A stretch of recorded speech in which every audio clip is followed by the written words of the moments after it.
Wavelength आपका होता है, मतलब जब हमारे क्या होगी इंटरफेरेंस हो रहा है दो किसमें डबल स्लिट एक्सपेरिमेंट में, तो जहाँ पे आपका एक बना था आपने क्या ब्राइट फ्लैट दूसरा डार्क फ्लैट, तो बीच में जिस पोजीशन पे आपका क्या हो रहा है फ्रीक्वेंसी की मिसिंग डार्क कहाँ बनेगा जहाँ पे इंटेंसिटी हमारी जीरो हो जा रही है।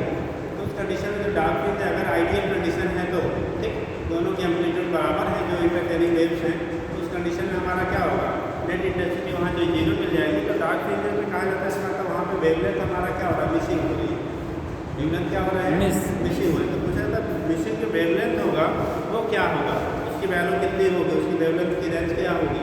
तो जो मिसिंग वेवलेंथ हम लोग निकालते हैं बेटा वो होता है d²/2n-1 इंटू कैपिटल D के बराबर होता है। क्या होगा लिख लीजिएगा वहीं पे missing wavelength in front of one of the slit, missing wavelength in front of one of the slit in young double slit experiment in YDSC young double slit experiment in young double slit experiment ठीक लिखेंगे lambda equal to missing wavelength जो point P पे मिलेगा ठीक है वहाँ पे lambda equal to लिखिएगा स्मॉल डी है बेटा दोनों स्लिटों के बीच की डिस्टेंस पहले ऑलरेडी के बीच की दूरी upon 2n-1 into capital D lambda की वैल्यू होती है स्मॉल डी² upon 2n-1 into capital D. ये मिसिंग वेवलेंथ है, क्या है आपका मिसिंग। तो सर जी जो वेवलेंथ पाई जाएगी उसकी भी इतनी वैल्यू नहीं पाई जाएगी, वहाँ पे एब्सेंट हो जाएगी। अगर जो सर जी जो पाई जाएगी उसकी भी तो इतने होगी नहीं, उसकी कंडीशन अलग है। ये मिसिंग वेवलेंथ को इंडिकेट करता है जो वेवलेंथ आपको वहाँ स्क्रीन पर ऑब्जर्व नहीं होगी, ठीक है। यन आपका है यन जो आपका वहाँ पे क्या हो रहा है जिस नंबर पे चाहे नहीं है उसकी बात की जाती है, तो इसके बेस में हम लोग दिखा लेते हैं मिसिंग वेवलेंथ क्या होगा। अब यहाँ पे कंडीशन अगर रिलेट करते हैं तो आगे दिया गया होगा अगर एन की वैल्यू 1 2 3 4 मतलब first second third fourth ranges के लिए बात किया जाता है, तो मिसिंग वेवलेंथ जब निकालेंगे तो अगर एन की वैल्यू 1 रखेंगे जिनकी वैल्यू क्या first N equal to 1 2 3 4 data ठीक। तो यहाँ से लेम्डा की वैल्यू जब निकालोगे तो d²/2 इंटू 1 - 1 तो 1 रखेगा, स्मॉल d² क्या आएगा कैपिटल डी। एन की वैल्यू 2 रखोगे तो 2 4 - 1 3 तो ये हो जाएगा ठीक है। लेम्डा की वैल्यू लेम्डा 1 अगर कहा जाए जिनकी वैल्यू 1 तो d² कैपिटल डी आएगा। लेम्डा 2 रखेंगे जिनका मान 2 रखोगे तो d² कितना 3 कैपिटल डी आ जाएगा। 2 4 - 1 3 बचेगा। इस तरह से रेशियो अगर ऐसे निकाला जाए तो lambda 1 to lambda 2 to lambda 3 to lambda 4 अगर करेंगे 5d capital D is to d 3d 5d 5d 5d to 7d यही पूछता था। इस तरह से रेशियो हम लोग क्या कर लेते हैं फाइंड कर लेते हैं क्या होगा ठीक। कटेगा नहीं ना अब पूरा तो 1:1/3/1/1/3/5/7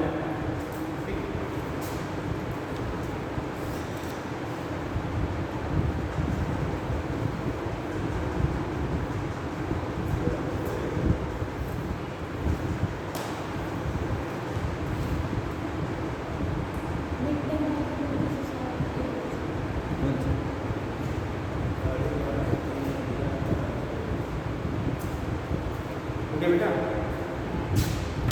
नेक्स्ट हम देख लीजिए आपका कहाँ है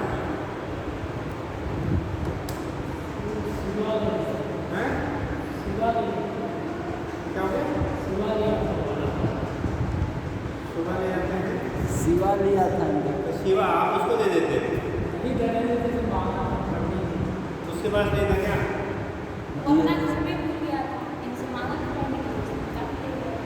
आपका हमारा सर जी आप लिए थे हमारा आप लिए थे हाँ ये आज नहीं लिए कल परसों ही लिए थे हमने फिर आपको दे दिया जब लिए थे तो फिर मुस्कान को दे दिए थे।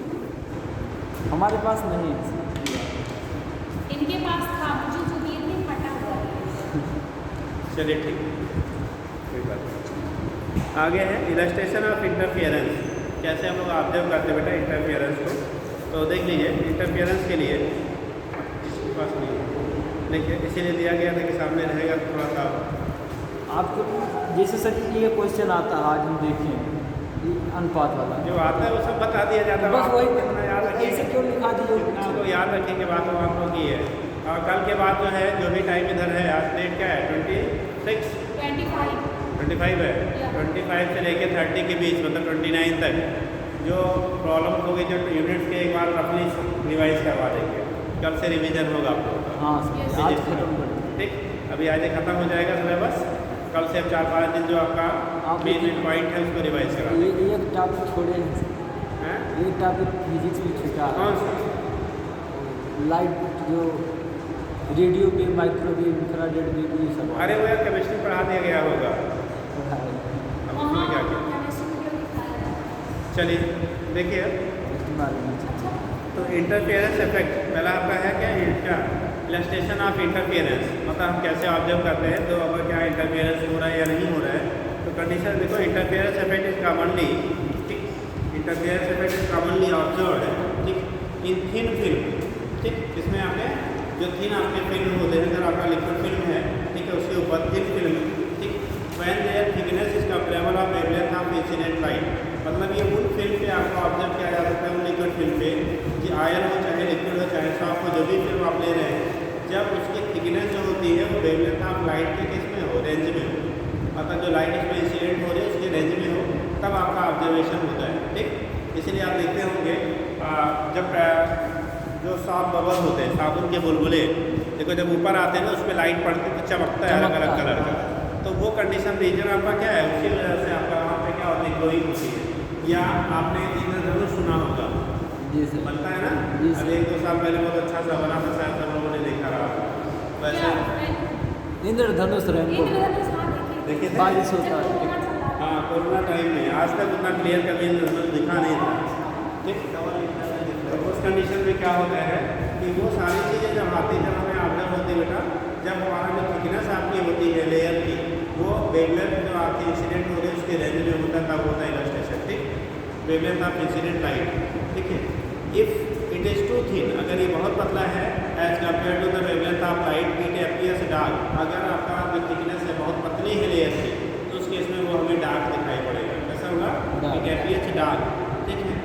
And if it is too thick, अगर वो बहुत मोटा है मतलब जो वेवलेंथ है उससे ज़्यादा थिकनेस वाला आपका क्या लेयर आपको दी गई है, this will result in the uniform illustration ठीक, मतलब थिन लेयर ऑफ फायर और वाटर, जो लिक्विड है वाटर हो या क्या कोई आयन है, तो बोला गया थिन लेयर ऑफ फायर और water and soft bubbles show various colour in white light, मतलब अलग अलग कलर शो करते हैं किसमें, जब उसमें कोई वाइट लाइट आके आप इंसिडेंट कराते हैं, जब उन पर वाइट लाइट इंसिडेंट कराई जाती है तो अलग अलग कलर क्या करते हैं, शो करते हैं। बोला कि जो लाइट की वेवलेंथ है, जिस लाइट की वेवलेंथ जिस रेंज के उस पर इंसिडेंट कराई जा रही है, अगर उस वेवलेंथ की रेंज की ही उसकी थिकनेस है, जैसे हम लोग लेते हैं जो विजुअल लाइट होता है जिसमें हम लोग देख पाते हैं उस कार्बन जो वैल्यू है 4000 to 7000 एंगस्ट्रॉम के बराबर। ये विजुअल लाइट के ये विजुअल लाइट का कॉमन वेवलेंथ आपका जो लिया जाता है मोस्ट एक्सेप्टेबल, वैसे तो 3800 से 800 दिया जाता है, अलग अलग रेंजेस हैं, बट मोस्ट कॉमन जो रेंज हम लोग लेते हैं विजुअल लाइट का ये इतने एंगस्ट्रॉम के बराबर लिया जाता है। मतलब जो आपका लिक्विड फिल्म है उसकी अगर थिकनेस मतलब मोटाई अगर इस रेंज में लाई जा रहा है तब तो वो क्या करेगा, वहाँ पे ऐसी फेनोमेना तो होगी अगर उससे थिकनेस ज़्यादा या कम है, हाँ इस तरह एंगस्ट्रॉम के रेंज में होना चाहिए, तब उसको विजुअल लाइट तब वहाँ पे जो है वो विजुअलाइज होगा ठीक। तो इसीलिए जब पानी भर देते तो उसमें थोड़ी आपकी कलर दिखाई पड़ती है, नहीं दिखती है ना, लेकिन जब हमारा क्या होता है जो एक क्या बबल होते हैं, 100 बबल होते हैं, तो उसमें जब लाइट की कोई इंसिडेंट होती है तो डिफरेंट कलर्स आपको दिखाई पड़ती है। इसका मतलब उसकी जो थिकनेस आपकी बबल की लेयर की है वो आपका जो इंसिडेंट होने वाला वेवलेंथ है जिस रेंज वो उस कलर का दिखता है, इसलिए मल्टीपल चेंज होता रहता है, तो जिस कलर का जिस लाइट का क्या रेंज का वेवलेंथ होगा वो उस कलर का हमें क्लियर होगा ठीक है। ये हो गया। तो थिन लेयर ऑफ ऑयल ठीक on water surface and soft bubbles show various colour in the white light due to interference of wave reflected from the two surfaces of the thin film. वो जो पतली film होती है उसकी surface से reflect होने की वजह से हमें अलग अलग कलर वो दिखाई पड़ते हैं। हर तरह की क्या चीज़ ये टोटल देखिए और ये पूरा क्या है, यानी कि वायलेट से लेके रेड कलर का ये पूरा आपका रहते हैं। ठीक, हम लोग जो दिखते हैं विजुअल लाइट, ठीक है, वो क्या है 7 रंगों से मिलके बनी, सबका कॉमन रहते हुए है सब। ठीक, चलिए देखो अब है नहीं आप लोग के पास, तो उस केस में क्या होता है, कोई अगर आए पॉल्यूशन कम होने की वजह से इन्फ्लुएंस बढ़ती है। हैं? पॉल्यूशन कम होने की वजह से इन्फ्लुएंस बढ़ती है। नहीं, पॉल्यूशन नहीं, पॉल्यूशन की फैक्टर्स वहाँ पे नहीं है।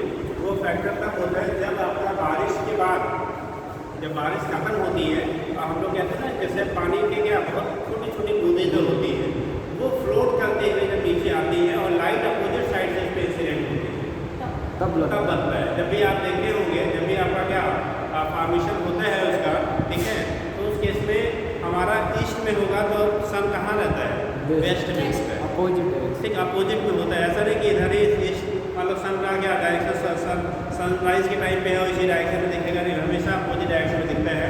अब मोस्ट कैसे में दिखता था मैं, जब हॉरिजॉन से नीचे जाना शुरू करता है, जब सन क्या होता है, देखने वाला अपोजिट डायरेक्शन में है, जो देख रहा है वो अपोजिट डायरेक्शन में होना चाहिए। जो बनता है सूर्य के वो अपोजिटली सन से अपोजिट डायरेक्शन में होता है। जैसे सूर्य ज़्यादातर आप देखे होंगे जब भी आपका ऐसा दिखता है शाम के टाइम में दिखता है। Yes. कब? शाम के टाइम में जब सन डाउन होता है और आपकी बारिश की क्या छोटी छोटी बूंदें जो है वो आती हैं और फ्लोट करते हुए आती है, उस टाइम पे ऐसा अपीयर होता है।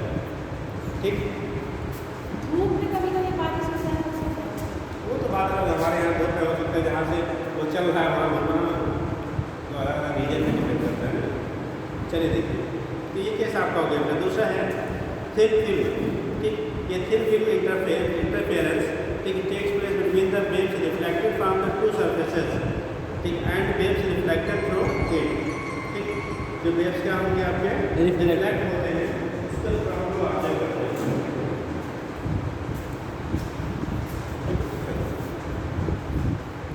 तो वो कंडीशन आपका होता है थिन फिल्म की कंडीशन क्या होगी, इसके बेस पे हम लोग यहाँ से दिखा रहे हैं।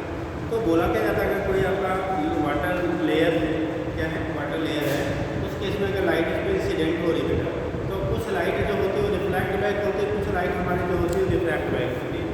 तो फर्स्ट सरफेस पे आके इंसिडेंट हुए और रिफ्लेक्टेड थे, ठीक, और सेकेंड सरफेस पे रिफ्लेक्टेड और रिफ्लेक्टेड वेव जो होती है, ठीक है, वो इस तरह से आपका क्या होता है उनके बीच में दोनों एक रिफ्लेक्ट हो रहा है, आई लाइट रिफ्लेक्ट हो रहा है, दूसरी पोर्सन क्या हो रहा है उसका रिफ्लेक्ट हो रहा है। तो जब देखा जाता है जो सेकेंड सरफेस पे रिफ्लेक्टेड और रिफ्लेक्टेड लाइट होता है वो परपेंडिकुलर ऑब्जेक्ट होता है।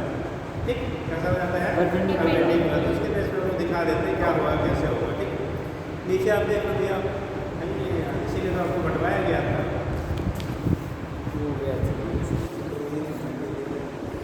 चलिए देखिए,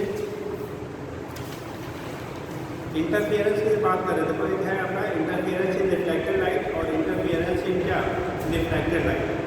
जब रिफ्लेक्टेड लाइट और रिफ्लेक्टेड लाइट के बीच में आपका अगर इंटरफियरेंस हो रहा है तो वेव्स आपस में क्या कर रहे हैं, इंटरफियर कर रही है, एक रिफ्लेक्टेड दूसरा रिफ्लेक्टेड।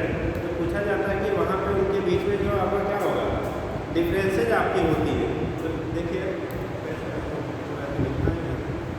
दोनों की प्रॉपर्टी सेम हो सकती है।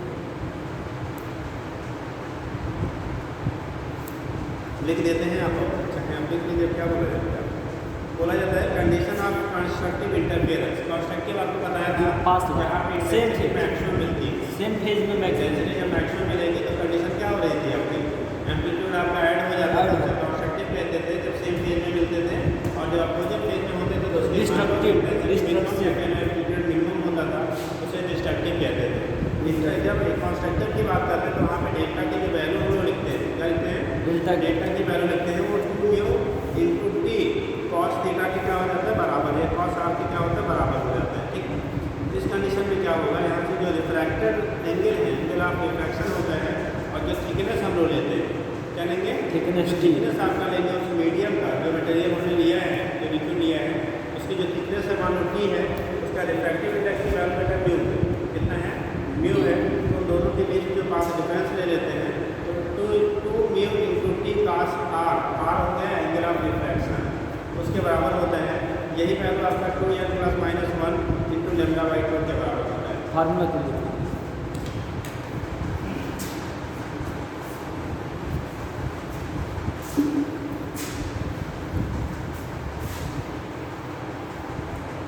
ये क्वेश्चन ऐसा क्वेश्चन है मेरा, या तो बहुत स्लो पढ़िए ए टू जेड, या तो बहुत फास्ट पढ़िए जो आता है।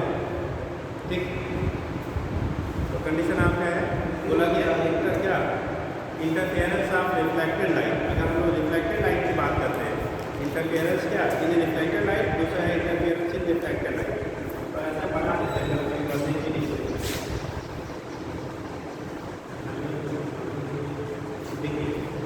तो लाइट जो आपकी आगे इंसिडेंट हो रही है, मानो नॉर्मल है,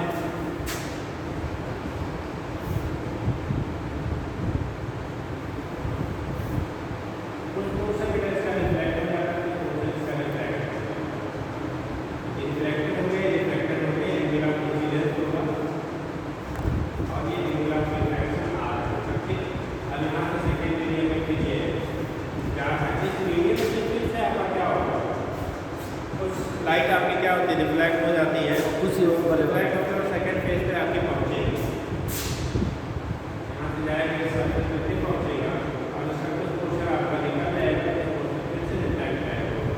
इस तरह से मल्टीपल हमारा यहाँ पे रिफ्लेक्शन और रिफ्लेक्शन आपका होता है। ठीक, ये कंडीशन हमारी होती है कि जो रे आपकी आ रही है वो रिफ्लेक्ट हो रही है।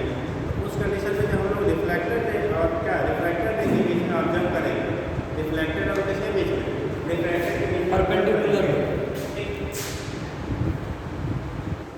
ये रिफ्लेक्टेड है बेटा, ये कौन वाली है, रिफ्लेक्टेड है, और ये वाली कौन सी है, रिफ्लेक्टेड अपवर्तन वाली इंटरफेरेंस की बात करते हैं, किसकी बात करते हैं, इंटरफेरेंस की जब बात करते हैं, रिफ्लेक्टेड और रिफ्लेक्टेड, वही कंडीशन आपको यहाँ पे हम लोग फार्मूला लेते हैं, लिखिएगा, बना लीजिए पहले। थिकनेस सपोज है कि है, थिकनेस मीडियम ले रहे हैं, थिकनेस 30 है और रिफ्रैक्टिव इंडेक्स इसका म्यू ले रहे हैं। रिफ्रैक्टिव इंडेक्स की वैल्यू कितना हम लोग ले रहे हैं, म्यू ले रहे हैं, थिकनेस की वैल्यू हमारी टी है।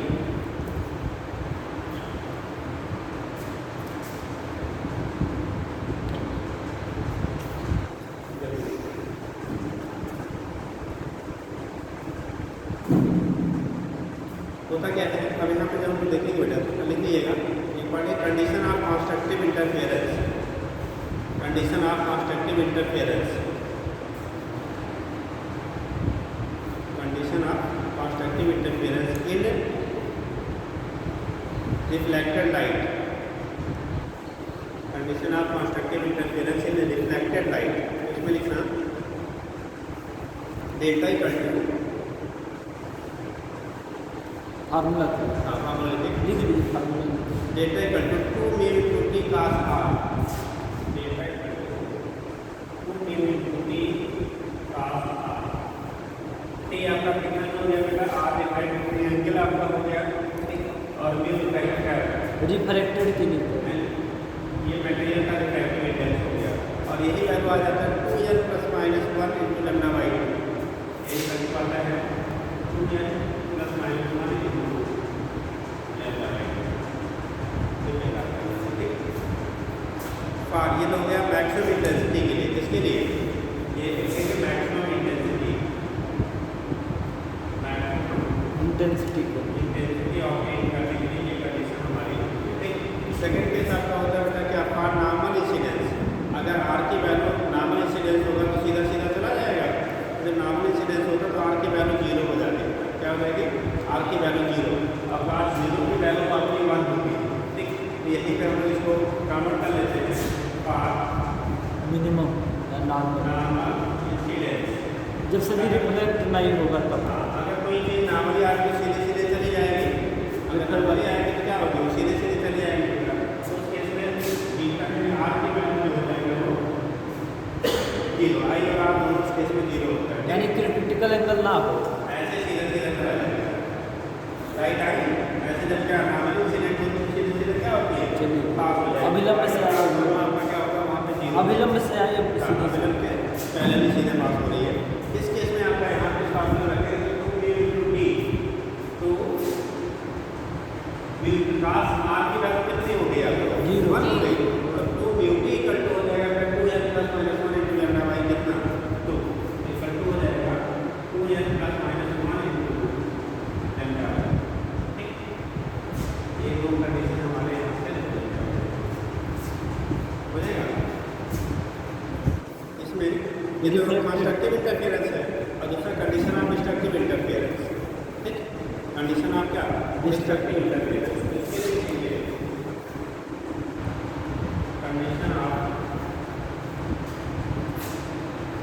Destructive interference. अगर डिस्ट्रक्टिव इंटरफेरेंस हो रहा है आपका उनके बीच में तो उस केस में मिनिमम इंटेंसिटी मिलेगी। कंस्ट्रक्टिव में इंटेंसिटी क्या होती है? Maximum intensity. और यहाँ पे क्या मिलेगा? मिनिमम इंटेंसिटी मिलती है बेटा जब आपका डिस्ट्रक्टिव इंटरफेरेंस होगा। क्या होगा? डिस्ट्रक्टिव इंटरफेरेंस होगा तो इंटेंसिटी मिनिमम हो गया। यहाँ डेल्टा की वैल्यू होती है 2 mu T into cos R. 2 mu T cos R की वैल्यू जो होगी वो आएगी 2n into lambda by 2 into cos R की वैल्यू होगी 2 mu T cos R equal to वहाँ बात 2n plus minus 1 lambda by का करना ना। यहाँ 2n लैम्डा बाई क्या होगा? 2 के बराबर equal to 2n lambda by 2n lambda by 2 ये हो जाता है। ठीक है, जब हम लोग क्या डिस्ट्रक्टिव करेंगे। अब यहाँ पे भी नॉर्मल इंसिडेंस अगर आपका हो रहा है, नॉर्मल इंसिडेंस के लिए क्या होगा? लैम्डा के आर की वैल्यू 0 हो जाएगी तो नॉर्मल इंसिडेंस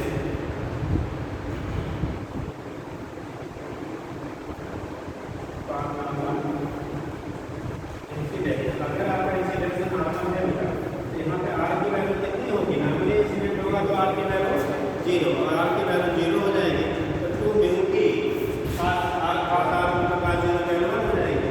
तो अगर 2 mu T equal to 2n lambda by 2 के बराबर होगा। 2n इंटू लैम्डा बाई क्या हो जाएगा?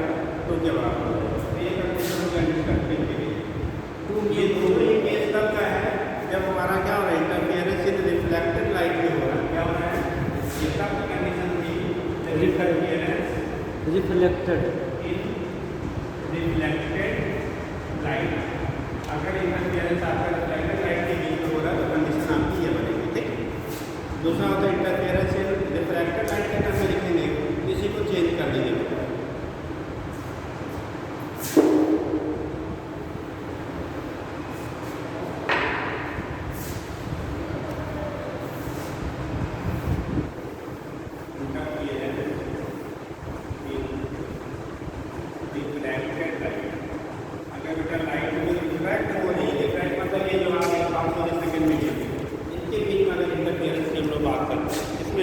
रिफ्लेक्टेड लाइट के बीच में अगर इंटरफेरेंस की हम बात करेंगे तो उस कंडीशन में जो रिलेशन होता है बेटा ये वाला वहाँ चला जाता है मैक्सिमम इंटेंसिटी और मैक्सिमम वाला कहाँ चला जाएगा?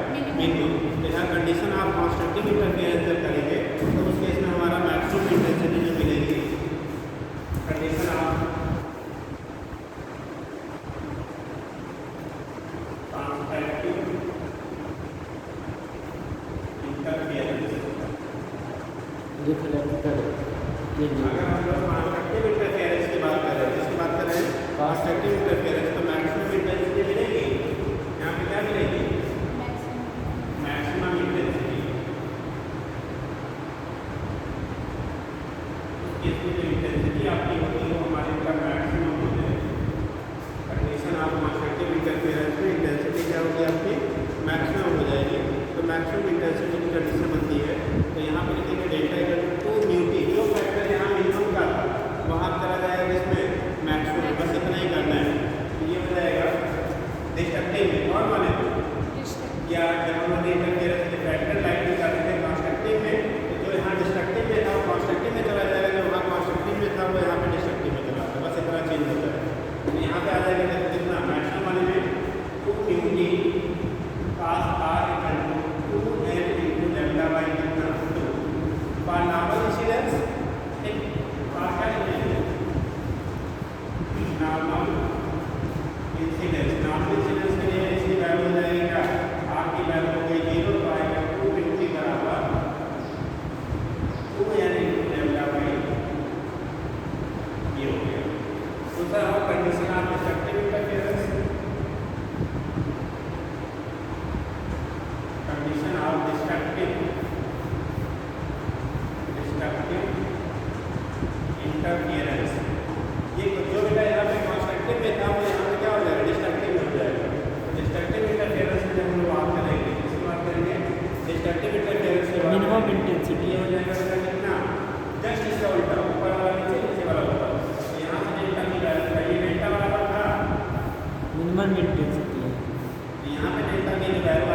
नॉर्मल किसके लिए? R बराबर 0। इंसिडेंस। अगर नॉर्मल इंसिडेंस हो रहा है, क्या हो रहा है आपका? नॉर्मल इंसिडेंस हो रहा है तो R की वैल्यू यहाँ पे क्या ले लेंगे? 0। और जब नॉर्मल इंसिडेंस की कंडीशन ले लेंगे तो ये आएगा 250 प्लस माइनस 1/2। 250 की जो वैल्यू हो जाएगी वो कितना आ जाएगा? 2n प्लस माइनस 1 बटे lambda by 2। 2n plus minus 1 into कितना? Lambda by 2। Lambda by 2। कहाँ रह गया? बाई मोबिल कितना बड़ी जल्दी होती है? 2n minus 1 into lambda by क्या हो गया? 2 के बराबर हो गया। यहाँ से हम दिखा देते हैं कॉन्स्टेंट हो गया, दूसरा क्या हो गया? डिस्ट्रक्टिव कंडीशन में क्या बनेगा? ठीक, चलिए देखिए ये पॉइंट बस ये खत्म हो जाए। अब कल से बेटा आपका रिवीजन शुरू होगा। कल से मेन पॉइंट बोलते हुए चले जाएंगे। आप नोट्स अपना लेके आएंगे, ठीक। और मेन कहाँ से 4 दिन बचे हुए हैं, ठीक। जितना शनिवार को टेस्ट होगा बड़ा सैटरडे को पढ़ा होगा टेस्ट आप ले लेंगे। 4 दिन में 4 दिन में फुल सिलेबस। ठीक, 4 दिन में फुल सिलेबस, ठीक। एक दिन में मैकेनिक्स, एक दिन में क्या? स्टैटिक्स, एक दिन में क्या? लाइट, एक दिन में क्या? हीट। 4 में खत्म। सबसे पहला दिन मैकेनिक्स। सबसे कठिन वही है। चलिए अपने अपनी जगह सब कठिन है। जो आता है सब आसान, नहीं आता तो सब कठिन, ठीक। आगे सुनो बेटा डिफ्रैक्शन जल्दी से। देखो डिफ्रैक्शन में क्या होता है, अगर कोई भी लाइट आ रही है किसी थिन पोर से बेटा पास आउट हो रही है तो अपने पास से क्या करती है? बेंड हो जाती है। इसी को टर्म कहते हैं हम लोग डिफ्रैक्शन। क्या कहते हैं? डिफ्रैक्शन कहते हैं। विवर्तन। क्या? डिफ्रैक्शन ऑफ लाइट, ठीक है। आप लोग ध्यान में लीजिए। आगे आगे आगे हिंदी में विवर्तन कर, ठीक। इसे क्या कहा जाता है? डिफ्रैक्शन ऑफ लाइट हम कहते हैं। देखो it is the phenomena of bending of light around the corners of N obstacle और एपर्चर, ठीक, of the side of the wavelength of light. अगर लाइट के वेवलेंथ के रेंज में कोई एपर्चर है यानी होल है, उसमें से लाइट जब पास आउट होती है तो अपने पास से क्या करती है? बेंड हो जाती है। इसी बेंडिंग को हम लोग कह देते हैं बेटा क्या? क्या कहेंगे? डिफ्रैक्शन कह लेते हैं। क्या कहते हैं? डिफ्रैक्शन। बट कंडीशन है diffraction phenomena are shown only when aperture और obstacle are equal to wavelength of the incident light. जो लाइट की वेवलेंथ आपकी इंसिडेंट हो रही है उसी की रेंज का होना चाहिए, तभी वो क्या करेगा? डिफ्रैक्शन फेनोमेना शो करेगा। अगर उस रेंज में नहीं है तो डिफ्रैक्शन फेनोमेना आपका शो नहीं करेगा, ठीक। आगे है देखो diffraction is the characteristics of all types of wave. जो डिफ्रैक्शन फेनोमेना होते हैं और सारे जितने भी हमारे वेव्स होते हैं उनमें क्या होता है? एक कैरेक्टरिस्टिक मतलब गुण होता है, पाया जाता है, ठीक। Greater the wavelength of wave higher will the degree of diffraction. जो वेवलेंथ आपकी जितनी ज़्यादा होती है, बोला गया greater the wavelength of the wave higher will the degree of diffraction. Wavelength जो आपकी लाइट की जितनी ज़्यादा होगी, डिग्री ऑफ डिफ्रैक्शन उतना क्या होगा? हाई होगा, ठीक। दूसरा है experimentally study of the diffraction was extended by Newton as well as Young. इसलिए हम डबल स्लिट एक्सपेरिमेंट वगैरह भी इन्होंने दिया था। Newton as well as Young most systematic study carried out by the Huygens on the basis of wave theory. तो पूछा था डिफ्रैक्शन बेटर कौन दिया था? स्टडी कौन किया? तो हाइगन्स ने वेव थ्योरी अपनी दी थी, उसके बेस पर एक्सप्लेन किया, ठीक है। उसी को हाइगन्स वेव थ्योरी कहते हैं। आगे the minimum distance at which the observer should be क्या? From the obstacle to observe the diffraction of light of wavelength lambda around the obstacle of size d is given by. मतलब अगर कोई obstacle है या whole है जिसकी size आपके parameter d दी गई है और जो लाइट उस पर इंसिडेंट हो रहा है उसका वेवलेंथ लैम्डा दिया गया है, तो उस केस में उससे कितनी दूरी में रहने पे आप डिफ्रैक्शन पैटर्न को ऑब्जर्व कर पाएंगे? यक्स की वैल्यू होती है d स्क्वायर अपॉन 4 लैम्डा के बराबर। राइट करेगा d स्क्वायर अपॉन क्या होगा? 4 लैम्डा के बराबर होता है। अगर इतने डिस्टेंस पे आप प्रेजेंट हैं तब तो डिफ्रैक्शन पैटर्न आप क्या कर पाएंगे? ऑब्जर्व प्रॉपर्ली कर पाएंगे, अदरवाइज ठीक है प्रॉपर ऑब्जर्वेशन नहीं होगा, ठीक। हाँ बेटा डी ऑब्स्टेकल या एपर्चर की साइज है, होल की साइज है, तब उसकी जगह कोई वैल्यू रखते हैं। तब उसकी जगह जो उसकी साइज होगी वही रखेंगे यार, कोई भी कैसे रखेंगे। डी मतलब जहाँ से लाइट आपकी पास आउट हो रही है उसकी साइज है, उसे होल या अगर उसे कह देते हैं। आगे है टाइप्स ऑफ डिफ्रैक्शन। देखो दो टाइप का यहाँ पे एक्सप्लेन आपका होता है, एक फ्रेशनल डिफ्रैक्शन है, दूसरा फ्रॉनहोफर डिफ्रैक्शन। एक आपका होता है फ्रेशनल, दूसरा आपका है क्या फ्रॉनहोफर डिफ्रैक्शन। ठीक, तो फ्रेशनल में if either source of or screen or both are at finite distance, ठीक, फ्रॉम द क्या डिफ्रैक्टिंग डिवाइस, जो डिफ्रैक्टिंग डिवाइस है उससे दोनों या उनमें से कोई निश्चित दूरी पे हो। कैसा हो, एक डिफरेंट डिस्टेंस पे आपकी जब रखी जाती है, चाहे वो स्क्रीन हो या सोर्स हो या स्लिट हो, जो उनके क्या है एक डिफरेंट डिस्टेंस पे अगर जब होती है तो उस केस में जो उसमें डिफ्रैक्शन पैटर्न ऑब्जर्व होता है उसे हम कहते हैं फ्रेशनल डिफ्रैक्शन। क्या कहेंगे उसे, फ्रेशनल। मतलब यहाँ पे सोर्स और स्लिट के बीच की डिस्टेंस कैसी होनी चाहिए, फाइनाइट। जैसे यहाँ रोड कर दिया, लाइट आके यहाँ से इंसिडेंट करा है, तो वो आपका हो गया कहलाएगा हमारा कौन सा, फ्रेशनल डिफ्रैक्शन का होता है। सेकेंड पॉइंट होता है common example diffraction at straight kids narrow wire और स्मॉल पॉकेट डिस्क। अगर आप एक पतला होल कर दिया जाए और लाइट पास से आप इंसिडेंट करा रहे हो तो उस केस में जो डिफ्रैक्शन होता है उसे हमको कहने के बेटा फ्रेशनल। उसका एग्जाम्पल होता है, नीचे को डायग्राम आपका है, पास में सोर्स है, कहाँ पे पास में सोर्स है, तो उससे बनने वाला जो डिफ्रैक्शन होगा उसे फ्रेशनल कहेंगे। और अगर लॉन्ग डिस्टेंस पे या इनफाइनाइट पे सोर्स है तो लाइट आने वाली वहाँ से पैरेलल होगी। बेटा जब लाइट पैरेलल आपकी आती है तो उस केस में जो डिफ्रैक्शन हम ऑब्जर्व करते हैं उसे फ्रॉनहोफर डिफ्रैक्शन कहते हैं। क्या कहेंगे उसे, फ्रॉनहोफर डिफ्रैक्शन। देख लो, in this case both source and screen are effectively at the infinite distance, effectively at the infinite distance from the diffracting device. Diffracting device से सोर्स और स्क्रीन के बीच के जो डिस्टेंस होती है क्या ले जाती है, इनफाइनाइट ले जाती है। ठीक, common example diffraction at single slit, double slit and diffracting grating के द्वारा जो हम डिफ्रैक्शन ऑब्जर्व करते हैं, अगर सोर्स हमारा कहाँ पे है, इनफाइनाइट पे है, तो उसे कह लेते हैं वो फ्रेशनल डिफ्रैक्शन, फ्रॉनहोफर डिफ्रैक्शन कह लेते हैं। मतलब सीधे क्या है, फ्रॉनहोफर डिफ्रैक्शन तब ऑब्जर्व होते हैं जब सोर्स हमारा कहाँ पे हो और जो स्क्रीन है उसके बीच की डिस्टेंस इनफाइनाइट हो। ठीक, डिफ्रैक्शन आप राइट एंड राइट देख लीजिए, बाकी हो गया। In case of diffraction at a single slit we get the central right band with alternate क्या मैक्सिमा एंड डार्क क्या minimum band in decreasing intensity as down. कहा जाता है जब हम लोग डिफ्रैक्शन पैटर्न को ऑब्जर्व करते हैं सिंगल स्लिट से तो उस कंडीशन में जैसे जैसे हम लोग सेंट्रल प्लेन से दूर जाएंगे वैसे वैसे उसकी मैक्सिमा मिनिमा तो मिलेगा, बट उसकी इंटेंसिटी क्या करेगी, डिक्रीज करती जाती है। सिंगल स्लिट से जब ऑब्जर्व करेंगे तो उसकी इंटेंसिटी की वैल्यू कार्डिनेशन क्या होती है बेटा, डिक्रीज कर दी जाती है। सेंटर वाला सबसे ज़्यादा होगा, उससे आगे जैसे जाओगे इंटेंसिटी घटती जाती है। चलिए ठीक है बेटा, तो पॉइंट याद रखिएगा, आगे जाने पर इंटेंसिटी क्या करती है आपकी रिड्यूस करती है। तो यहाँ से हम लोग ऑब्जर्व कर लेते हैं। ठीक, अब थोड़ा सा आप क्वेश्चन इस पर कर डालिएगा, ठीक है। और आपको कल मैकेनिक्स एक बार पढ़ के आइएगा, पूरी मैकेनिक्स पलट के देख के आइएगा। ठीक, मेन जहाँ से जो क्वेश्चन बनते हैं कल आप एक एक पार्ट को एक एक दिन में रिवाइज करना है। पार्ट का एक पार्ट यूनिट मैकेनिक्स पूरी यूनिट भी नहीं, एक यूनिट भी नहीं, यूनिटों का समीकरण 4 भी कर सकते, 4 कंडीशन में।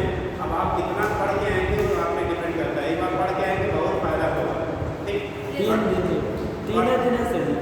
अब जो भी हो जितना हो पाएगा करवाने के नाम से होगा।